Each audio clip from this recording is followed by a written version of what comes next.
देखिए दो चैप्टर हम लोग शुरू करेंगे आज केमिस्ट्री का, ठीक है ना। 10th क्लास के केमिस्ट्री का दूसरा चैप्टर चालू करेंगे। एक चैप्टर क्लियर हो गया ना। दूसरा चैप्टर देखिए, दूसरा चैप्टर है अम्ल भस्म और लवण। अम्ल भस्म और लवण, ठीक है। चलिए देखिए अम्ल भस्म और लवण, ठीक है, ध्यान देंगे। अम्ल भस्म और लवण, ठीक है ना। सुनिए, सबसे पहले अम्ल क्या है, उसके बाद भस्म क्या है, उसके बाद लवण क्या है। बारी बारी से तीनों को जानेंगे, ठीक है। चैप्टर इसी पे डिपेंडेंट है, इसी के इधर उधर घूमेंगे, ठीक है। सबसे पहले अम्ल, अम्ल के बाद भस्म, भस्म के बाद लवण, ठीक है। तो सबसे पहले आइए अम्ल पे, ठीक है ना।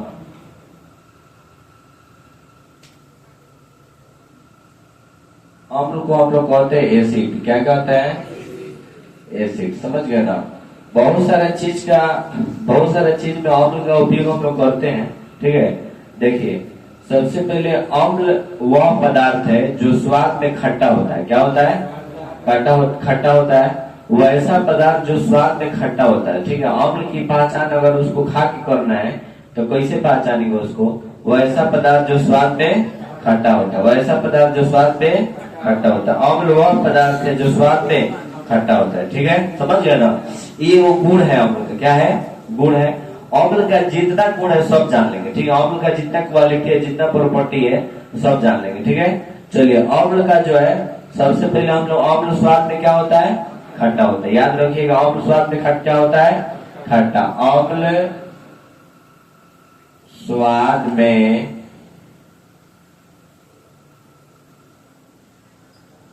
खट्टा होता है। खट्टा होता है, ठीक है ना। अम्ल स्वाद में क्या होता है? खट्टा। उसके बाद ध्यान दीजिए, जैसे बताइए तो एक दो नींबू अम्ल है। नींबू क्या है? संतरा में जाए ना, संतरा भी एक प्रकार का अम्ल है जो खट्टा रहता है, ठीक है। क्या? इमली नहीं, अचार नहीं, ठीक है। अचार में नहीं जाइए, ठीक है ना। आंवला लेते, ये सब क्या है? अम्ल है, ठीक है ना। अम्ल स्वाद में क्या होता है? खट्टा होता है, ठीक है। और सुनिए, हाँ कच्चा आम भी हो जाएगा। जो स्वाद में खट्टा वो सब अम्ल का काम करता है, ठीक है ना। उसके बाद ध्यान दीजिए, अम्ल नीले लिटमस पत्र को लाल कर देता है। नीले लिटमस पत्र को, दूसरा गुण याद कीजिए, अम्ल नीले लिटमस पत्र को लाल करता है। अम्ल स्वाद में खट्टा होता है, अम्ल नीले लिटमस पत्र को लाल कर देता है। बात समझ ना। यह नीले लिटमस पत्र को लाल कर देता है। यह नीले लिटमस पत्र को लाल कर देता है। याद हो गया?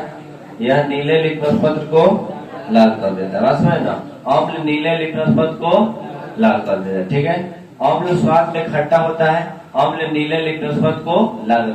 लिटमस पत्र समझ रहा है?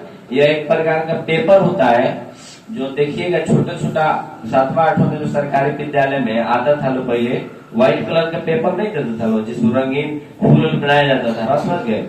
उससे वैसे लिटमस पेपर है, ठीक है। वही लिटमस पेपर, वह उस पर अम्लीय कोई विलयन डालिएगा तो क्या हो जाएगा? लाल हो जाएगा। क्या हो जाएगा?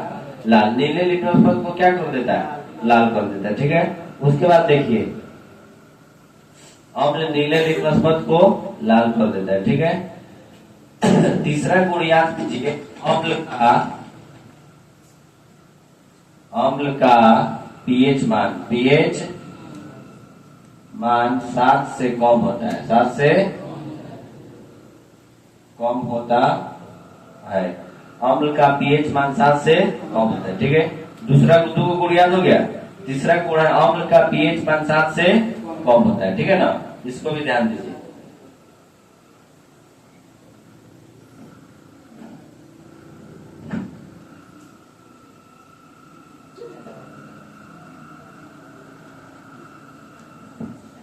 सुनिए, अम्ल का पीएच मान क्या होता है? 7 से कम होता है, ठीक है। उसका ध्यान दीजिए, अम्ल जल में घुलकर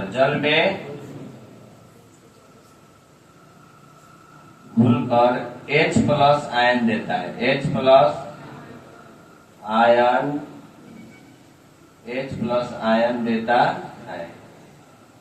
सुनिए, अम्ल जल में घुलकर H प्लस आयन, ध्यान दीजिएगा, अम्ल जल में घुलकर H प्लस आयन देता है, ठीक है। कई गुण हो गया? 4 को। पहला गुण, अम्ल स्वाद में खट्टा होता है। अम्ल नीले लिटमस पथ को क्या कर देता है? लाल कर देता है। अम्ल का पीएच मान 7 से कम होता है। अम्ल जल में घुलकर H प्लस आयन देता है। इसके अलावा भी और गुण है, बात में ना, यह धातुओं से अभिक्रिया कर हाइड्रोजन गैस मुक्त करता है, ठीक है। यह भस्म के साथ अभिक्रिया करके लवण और जल बनाता है। बस आप लोग पढ़े हैं, उदासीकरण अभिक्रिया पता है ना। अम्ल भस्म के साथ अभिक्रिया करके क्या बनाता है? लवण और जल बनाता है, ठीक है। वो भी एक प्रॉपर्टी है, लेकिन मुख्य रूप से अम्ल का 4 गुण याद रखिएगा।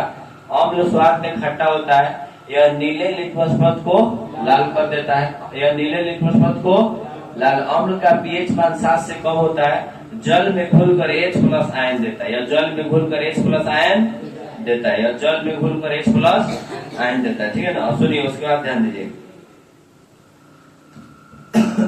सुनिए, इसी से रिलेटेड है क्षार, भस्म जिसको हम लोग कहते हैं, इसी से रिलेटेड है भस्म, ठीक है। जैसे आप भस्म को याद किए, अम्ल को याद किए, वैसे आप भस्म को भी याद कीजिए, ठीक है।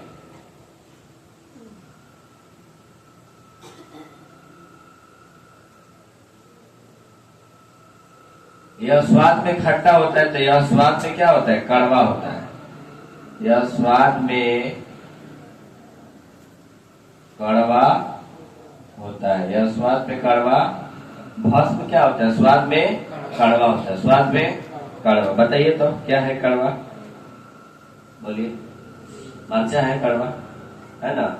मिर्च, नीम का पत्ता कड़वा है, साबुन कड़वा है ना। ये सब क्षार है, सब क्या है? क्षार है, सब भस्म। भस्म है ना, यह स्वाद में कड़वा होता है, यह स्वाद में क्या होता है? कड़वा होता है। साबुन आप लोग खाए हैं? कोलगेट तो खाए होंगे, कोलगेट कैसा लगता है? कोलगेट टेस्टी लगता है, वो भी भस्म है एक तरह का, बात में है ना। कोलगेट क्या है? भस्म है, ठीक है। सुनिए, कोलगेट जैसे हम लोग दांत पर सुबह सुबह क्या होता है? अम्ल जम जाता है। क्या होता है? अम्ल। हम लोग खाना खाते हैं, दिन भर खाना खाते हैं, रात को खाते हैं, और खाने के बाद हम लोग सो जाते हैं। सोने के बाद जो है, एल का ध्यान दो, सोने के बाद सुबह आदमी उठता है तो उसके मुंह में देखिएगा गाँव जूस बना रहता, नहीं बना रहता है, और दांतों पर पीलापन आया रहता है। क्या आया रहता है? पीलापन आया रहता है। तो वही पीलापन अम्ल है, वही पीलापन क्या है? अम्ल है। बात समझ ना। वो अम्ल जो है हटाने के लिए आप लोग कोलगेट का उपयोग करते हैं। बरस में कोलगेट लगाएंगे, मुंह धोएंगे, तो वो अम्ल क्या होगा? हट जाएगा। अम्ल क्या होगा? दांतों पर से हट जाएगा, दांतों पर का पीलापन क्या हो जाएगा? दूर हो जाएगा। तो क्षार से अभिक्रिया कराए तब ना, कोलगेट क्षार है तब ना अभिक्रिया की अम्ल के साथ, बस में ना। और जो अम्ल के साथ अभिक्रिया थोड़ी करेगा, ये समान चीज है। पानी को मिलेगा तो क्या अभिक्रिया होगा? कुछ होगा? नहीं होगा। बस पानी में दूसरा चीज मिलेगा तब ना अभिक्रिया होगा। उसी तरह अम्ल के साथ क्षार मिलाना पड़ता है, ठीक है। अच्छा, आप लोग देखे बहुत सारे जो कपड़े का दाग होता है, उसको छुड़ाने के लिए हम लोग नींबू का प्रयोग करते हैं ना। नींबू एक प्रकार का अम्लीय है, ठीक है। नींबू का प्रयोग करते हैं, या मिट्टी का तेल का भी प्रयोग होता है बहुत सारे कपड़े को छुड़ाने के लिए। ये मेरा आला आ गया है, बात समझ गया ना। रिन समझ गया ना, उजाला का डिब्बू वाला, उससे कुछ कोई भी दागी छूट जाता है। भाई सुनिए, यह स्वाद में क्या होता है? कड़वा होता है। उसके बाद ध्यान दीजिए,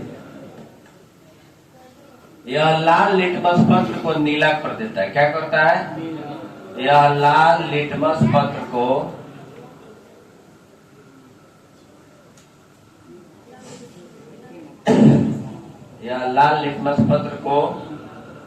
नीला कर देता है। यह लाल लिटमस पत्र को नीला कर देता है। बस हो गया, यह लाल लिटमस पत्र को नीला कर देता है। का ध्यान दो, यह लाल लिटमस पत्र को नीला कर देता है। दूसरा इसका गुण है। तीसरा गुण है, क्षार का पीएच मान क्या होता है? 7 से 7 से कम। पीएच मान क्या होगा? 7 से अधिक। 7 से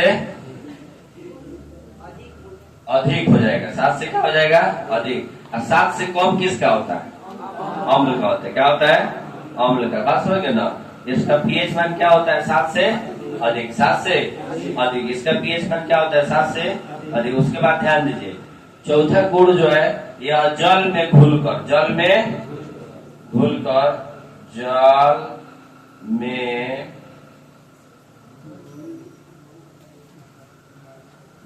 OH माइनस आयन देता है। यह जल में घुलकर OH माइनस आयन देता है। बात समझ गए ना? यह जल में घुलकर OH माइनस आयन। ठीक है, चलो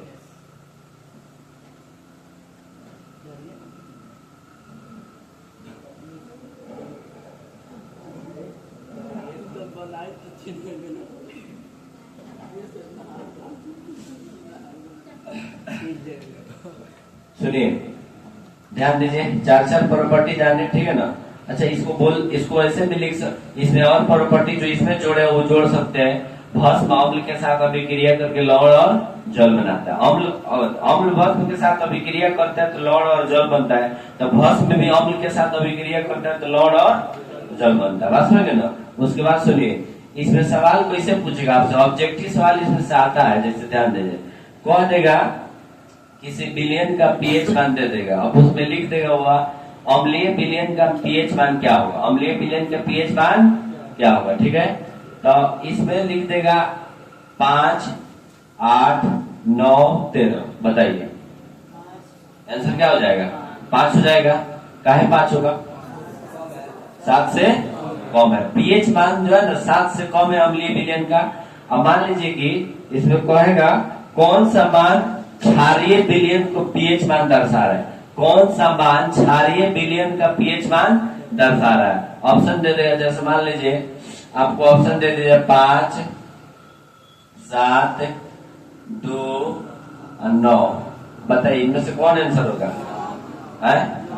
9 होगा। क्या होगा? 9। काहे 9 होगा?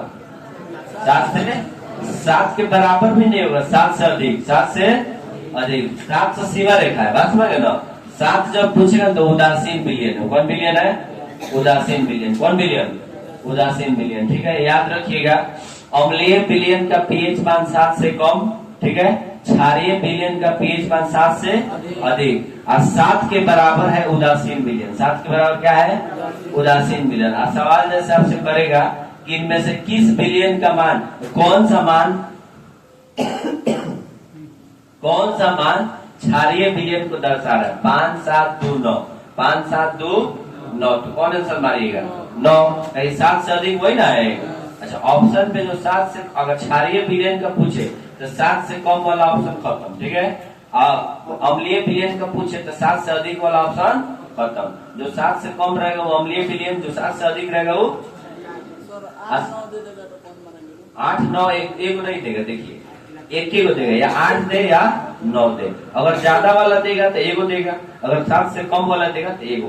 तो आप सीधे देखिएगा, जो अगर 7 से कम एगो मान है तो वे आंसर होगा। बात समझ लो। और 7 से अधिक एगो मान है तो वही आंसर होगा। ठीक है, क्योंकि 7 से अधिक 2 को दे देगा तो 2 को आंसर हो जाएगा, और 7 से कम भी 2 को दे देगा तो 2 का आंसर। ठीक है, इसलिए ध्यान दीजिएगा, अम्लीय विलयन और क्षारीय विलयन, इसमें पीएच मान पूछे तो 7 से कम और 7 से, ऑप्शन देख लीजिए, एक मान होगा जो 7 से कम होगा और एक मान होगा जो 7 से अधिक होगा। ठीक है, वही आंसर हो जाएगा। बात समझ गए? और 7 के बराबर उदासीन विलयन। 7 के बराबर उदासीन विलयन, न उसमें अम्ल का गुण है, न उसमें क्षार का गुण है। न उसमें अम्ल का गुण है, न उसमें क्षार का गुण है। बात समझे ना?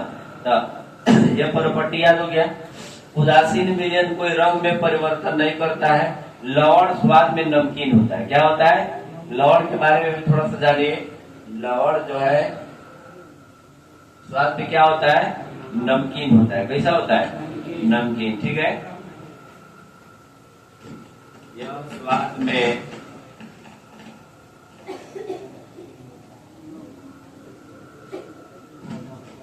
नमकीन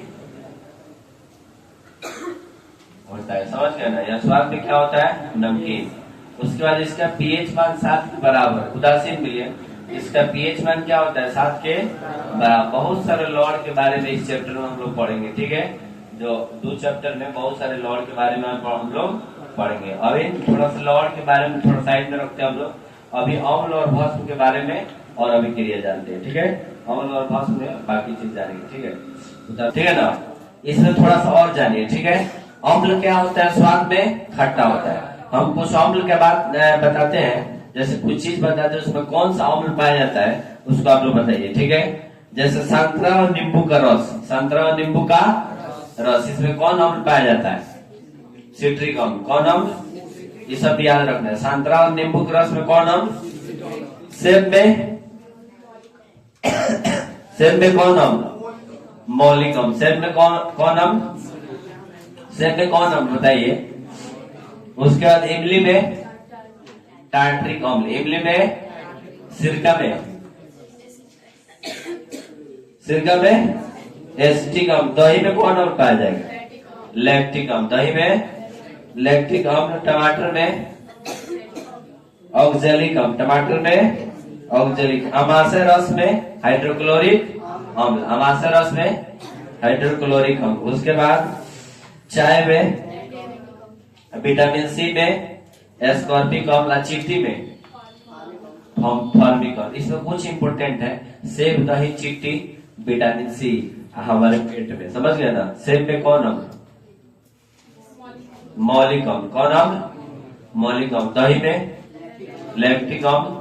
विटामिन सी में कौन अम्ल पाया जाता है, एस्कॉर्बिक अम्ल। विटामिन सी में एस्कॉर्बिक अम्ल। उसके बाद है हमारे पेट में कौन अम्ल स्रावित होता है, हाइड्रोक्लोरिक अम्ल, हाइड्रोक्लोरिक। और ध्यान दीजिएगा, इसके बारे में थोड़ा सा विस्तार चर्चा कीजिए। HCl, HCl, HCl को आप लोग क्या कहते हैं, हाइड्रोक्लोरिक अम्ल, हाइड्रोक्लोरिक अम्ल, हाइड्रो, शांत रहिए आप लोग, हाइड्रोक्लोरिक अम्ल। हमारे पेट के अंदर हाइड्रोक्लोरिक अम्ल का स्राव होता है अमाशय में। कहा होता है, अमाशय में। अमाशय में हाइड्रोक्लोरिक अम्ल का स्राव होता है। सुनिए क्यों होता है, भोजन को पचाने के लिए। भोजन को, हाइड्रोक्लोरिक अम्ल का स्राव क्या होता है, भोजन को पचाने के लिए। हाइड्रोक्लोरिक अम्ल का स्राव क्यों होता है, भोजन को पचाने के लिए। बात समझ गए। भोजन को पचाने में कैसे मदद करता है, जैसे यह अम्ल का स्राव नहीं होगा तो भोजन जल्दी नहीं पचेगा। अमाशय में जाकर के जब भोजन जमा होता है, यहाँ पर अमाशय है, आपको पता है। अमाशय में जाकर के जब भोजन जमा होता है तो 3-4 घंटा समय लगता है ना पचने में, तो उसमें एक अम्ल का स्राव होता है जिसको हम लोग क्या कहते हैं, हाइड्रोक्लोरिक अम्ल, हाइड्रोक्लोरिक अम्ल। हाइड्रोक्लोरिक अम्ल अगर कम स्राव हो तब भी भोजन का पाचन नहीं होगा, अगर ज्यादा स्राव हो जाए तब भी भोजन का पाचन नहीं होगा, ठीक है। अगर कम स्राव होगा तो आपका जो भोजन पचने में दिक्कत होगा। अगर हाइड्रोक्लोरिक अम्ल का स्राव ज्यादा हो जाएगा, हाइड्रोक्लोरिक अम्ल का स्राव ज्यादा हो जाएगा तो आपके पेट के अंदर क्या हो जाएगा, गैस बन जाएगा। बस में ना, गैस बन जाएगा जिसको हम लोग एसिडिटी नहीं कहते हैं कि गैस हो गया। बस में ना, यानी अम्ल ज्यादा हो गया। अम्ल क्या हो गया है, ज्यादा हो गया है, तो उसको खत्म करने के लिए दवा देते हैं, समझ गए ना, एसिलॉक, पेंटम DSR। किताबी भाषा उसको एंटासिड कहते हैं। क्या कहते हैं, एंटासिड। एंटासिड का मतलब होता है एसिड को मारने के लिए जो उसको एंटी दिया जाता है, उसी को हम लोग क्या कहते हैं, एंटासिड। किताबी भाषा में क्या कहते हैं, एंटासिड, ठीक है। याद रखिए, हाइड्रोक्लोरिक हम जान गए ना।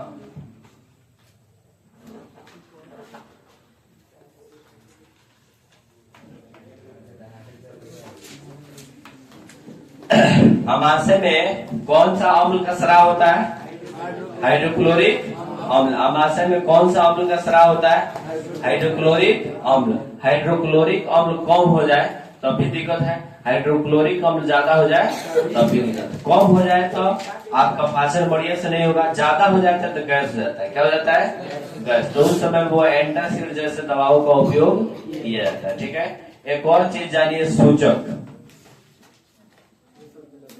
सूचक क्या आप लोग जानेंगे, सूचक का मतलब क्या होता है, ऐसा पदार्थ, ऐसा पदार्थ जो किसी चीज को अम्लीय या क्षारीय होने की सूचना देता है। क्या होता है? ऐसा पदार्थ जो किसी चीज को अम्लीय या क्षारीय होने की सूचना देता है, उसी को हम लोग क्या कहते हैं? सूचक। वैसा पदार्थ जो किसी पदार्थ को, किसी चीज को, वैसा वस्तु जो किसी चीज को अम्लीय या क्षारीय होने की सूचना देता है। क्या देता है? सूचना देता है। उसी को हम लोग क्या कहते हैं? सूचक। मतलब सूचक एक प्रकार का ऐसा पदार्थ है जो किसी चीज को बता देता है कि अम्लीय है कि क्षारीय है। बात समझ गए ना? जैसे लिटमस पत्र क्या है? एक प्रकार का सूचक है। लिटमस पत्र क्या है? एक प्रकार का सूचक है। एक लिटमस पत्र यह बताता है कि यह विलयन अम्लीय है, यह विलयन क्षारीय है। ठीक है? लिटमस पत्र यह बताता है कि यह विलयन अम्लीय है, यह विलयन क्षारीय है। ठीक है? उसके बाद ध्यान दीजिए,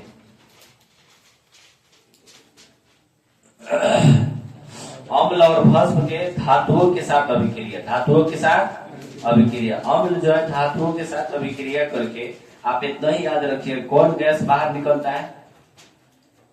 हाइड्रोजन गैस। वही बताया ना? अम्ल धातुओं के साथ अभिक्रिया करके कौन गैस बाहर निकलता है? Hydrogen gas. कौन गैस? Hydrogen gas. बात समझ ना? उसके लिए अब सबसे जो है ना अभिक्रियाशील धातु कौन है, इसको याद रखिए। सबसे अभिक्रियाशील धातु पोटेशियम है। कौन है? सबसे अभिक्रियाशील धातु कौन है? और सबसे कम अभिक्रियाशील कौन है? सोना है। कौन है? सोना। सबसे अधिक अभिक्रियाशील, ध्यान दीजिए, सबसे अधिक क्रियाशील, मतलब सबसे जल्दी कौन जल्दी अभिक्रिया करेगा? सबसे अधिक क्रियाशील धातु कौन है? पोटेशियम। कौन है? पोटेशियम। और सबसे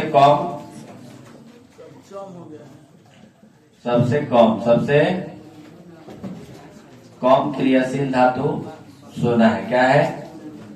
सोना है। बात समझ ना? सबसे अधिक कौन है? पोटेशियम। सबसे अधिक कौन है? याद रहेगा ना?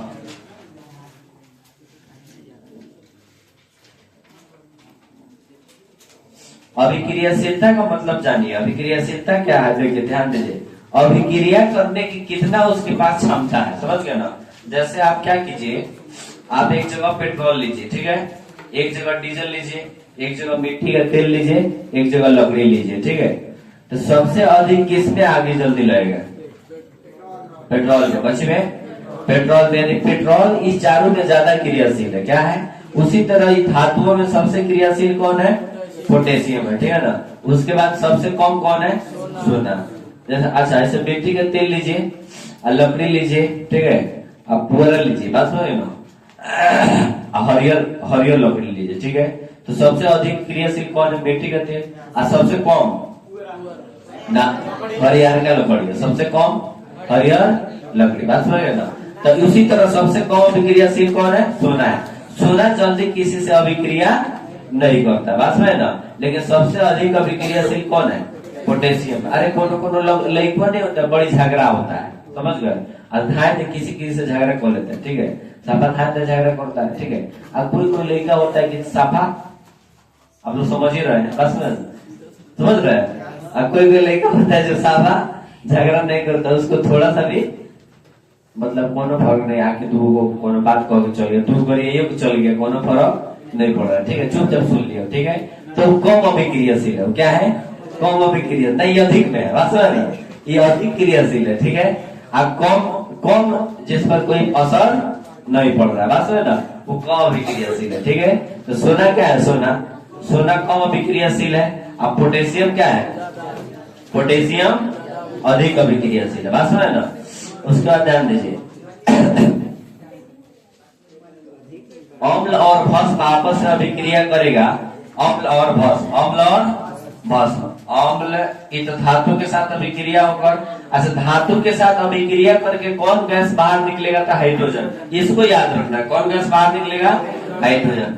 अम्ल और भस्म अगर आपस में अभिक्रिया करता है, अम्ल और भस्म की अभिक्रिया कराइएगा तो क्या बनेगा? लवण और जल, लवण और जल, लवण और जल।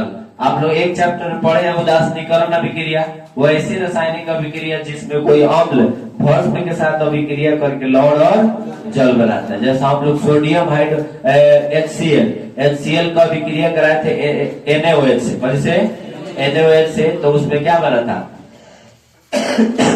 NaCl plus H2, NaCl plus NaCl इधर लवण है, एक प्रकार का वो क्या है, लवण है, नमकीन पदार्थ, नमक है, कच्ची है, नमक है, बात समझ गए ना।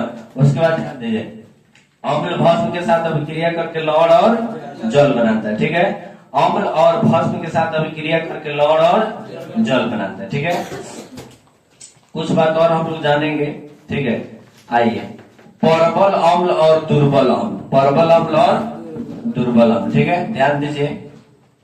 परबल अम्ल, दुर्बल अम्ल, परबल अम्ल और दुर्बल अम्ल। अम्ल के लिए परबल अम्ल और दुर्बल अम्ल, ठीक है ना। वैसा अम्ल जो जल में ज्यादा H प्लस आयन देता है, जल में ज्यादा H प्लस आयन देता है, तो ज्यादा H प्लस आयन कब देगा, H plus ion, H plus ion, H plus ion. अब सुनिए ना, वैसा अम्ल जो जल में घुलकर ज्यादा H प्लस आयन देता है, उसी को हम लोग परबल अम्ल कहते हैं। परबल बने मजबूत, परबल बने मजबूत, परबल बने मजबूत। वैसा अम्ल जो जल में घुलकर ज्यादा H प्लस आयन देता है, उसको हम लोग परबल अम्ल कहते हैं। वैसा अम्ल जो जल में घुलकर ज्यादा H प्लस आयन देता है, उसको हम लोग क्या कहते हैं, परबल अम्ल। परबल बने मजबूत। और पूछते आपसे एग्जाम में परबल अम्ल की परिभाषा लिखिए, तो लिखेंगे वैसा अम्ल जो जल में घुलकर ज्यादा H प्लस आयन, अधिक H प्लस आयन देता है, उसको परबल अम्ल कहते हैं, ठीक है। और दुर्बल अम्ल पूछेगा तो कम, दुर्बल अम्ल पूछेगा तो कम, समझ गए ना। दुर्बल अम्ल पूछेगा तो क्या लिखेगा, कम H प्लस आयन, कम H प्लस आयन, बस है ना। और अधिक H प्लस आयन,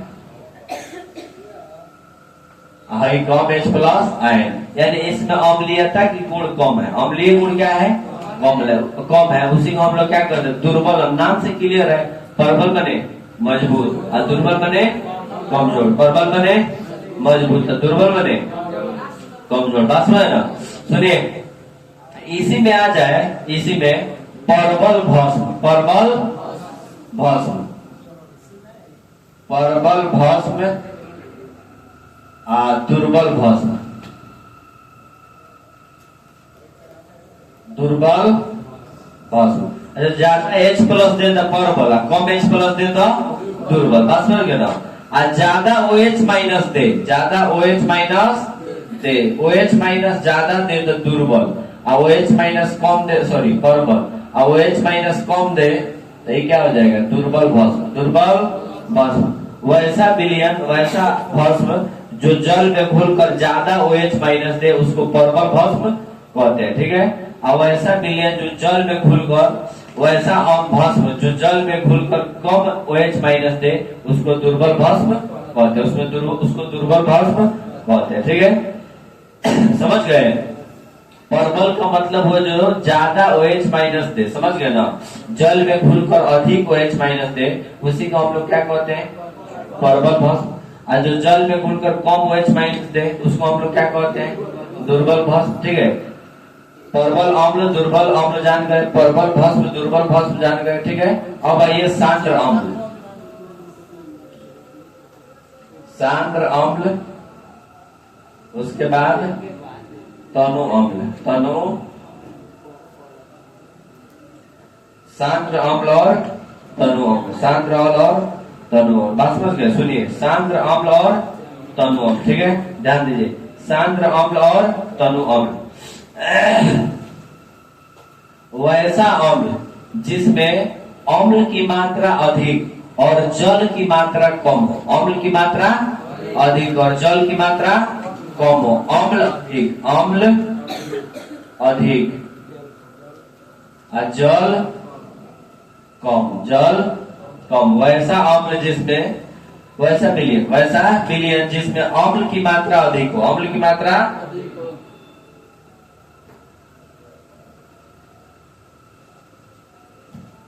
और जल की मात्रा कम हो, वैसा अम्ल, वैसा विलयन, वैसा विलयन जिसमें अम्लीय गुण अधिक, यानी अम्ल की मात्रा अधिक हो और जल की मात्रा कम हो, उसको सांद्र अम्ल कहते हैं। क्या कहते हैं? सांद्र अम्ल। ठीक है। और वैसा विलयन, चाहे वैसा अम्ल जिसमें अम्ल की मात्रा कम है, अम्ल की मात्रा कम है और जल की मात्रा ज्यादा है। जल की मात्रा क्या है? ज्यादा है चाहे अधिक है, तो उसको हम लोग क्या कहते हैं? तनु अम्ल। तनु वैसा विलयन जिसमें अम्ल की मात्रा कम और जल की मात्रा अधिक हो, उसको हम लोग क्या कहते हैं? तनु अम्ल। सांद्र बने अधिक, सांद्र बने कौची अधिक? अम्ल अधिक। कौची अधिक? अम्ल अधिक। और तनु बने कम, तनु बने कम। कौची कम? अम्ल कम। बात समझ गए? जिसके अंदर अम्ल ज्यादा है वो सांद्र अम्ल है। ठीक है। और जल कम है, इसको भी ध्यान रखना है। अम्ल ज्यादा है, जल कम है, तो सांद्र अम्ल। और जिसके अंदर अम्ल कम है और जल ज्यादा है तो तनु अम्ल। क्या है? तनु अम्ल। बात समझ गए ना? सांद्र अम्ल, अम्ल अधिक, जल कम। तनु अम्ल, अम्ल कम, जल ज्यादा। समझ गए? दूसरा बात ध्यान दीजिए,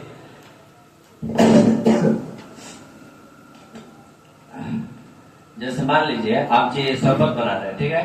शरबत बनाने में किसी विलयन में चीनी की मात्रा अधिक दे दिए। ठीक है। चीनी की मात्रा आप अधिक दे दिए और जल की मात्रा बहुत कम है। जल की मात्रा क्या है?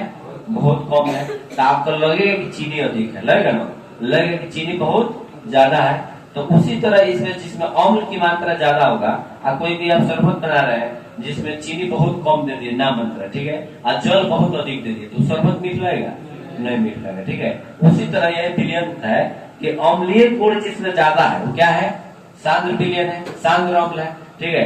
और जिसमें अम्लीय गुण कम है तो तनु है। तो ऑटोमेटिक उसका चेंज हो जाएगा। अम्लीय गुण ज्यादा होगा तो जल कम होगा, अम्ल ज्यादा होगा तो जल कम होगा, और अम्ल कम होगा तो जल क्या होगा? ज्यादा होगा। बस हो गया ना? रहने दीजिए बाकी को। ठीक है।